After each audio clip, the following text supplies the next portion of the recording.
Okay, what I'd like to do, if I could, is I'm just going to pass this mic to our speakers, and maybe if you are a light speaker when you stand up and ask a question, if we could have the speaker possibly reintroduce the question before they address it.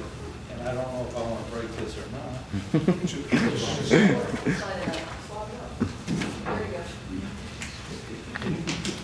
Okay, do we have questions?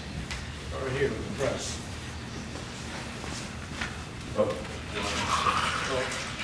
My question is to the Port Authority panelist, and my question to you would be, as a graduate student at the University of Georgia, I'm a dog, I did an environmental air study, an ambient air study on the different aldehyde levels because of the paper pulp industry up there.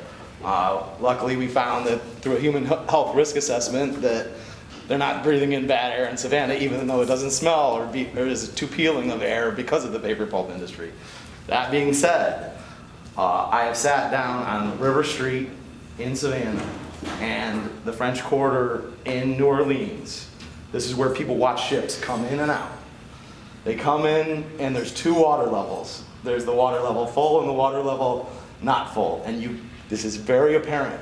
Tourists will leave these areas because they get so dejected and bummed out by the different water levels on the container ships coming in to River Street and coming into the French Quarter.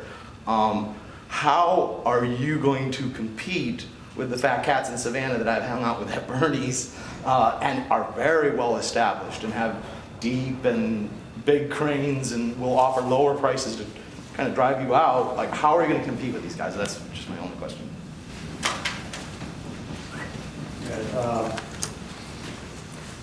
As a graduate of Florida, said, I'm not going to answer that. That's perfectly all right. We think in Jacksonville we provide tremendous advantage over Savannah. It wasn't too long ago that Savannah was significantly smaller than Jacksonville at this point.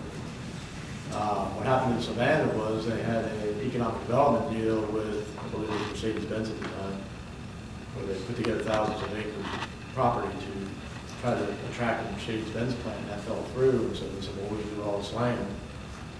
And they decided to, frankly, give it away to major retailers, big boxes, Target, Kmart, Home Depot, Lowe's, with the strategy being that if we control the end user of that cargo, then we can control where the ships go. And that proved to be a very successful strategy. Obviously, Port of Savannah now handles more than twice what we did. That said, as I mentioned earlier, we have a different operating strategy than Savannah. We're a landlord port versus an operating port. And that opportunity is very attractive to many of the major steamship lines.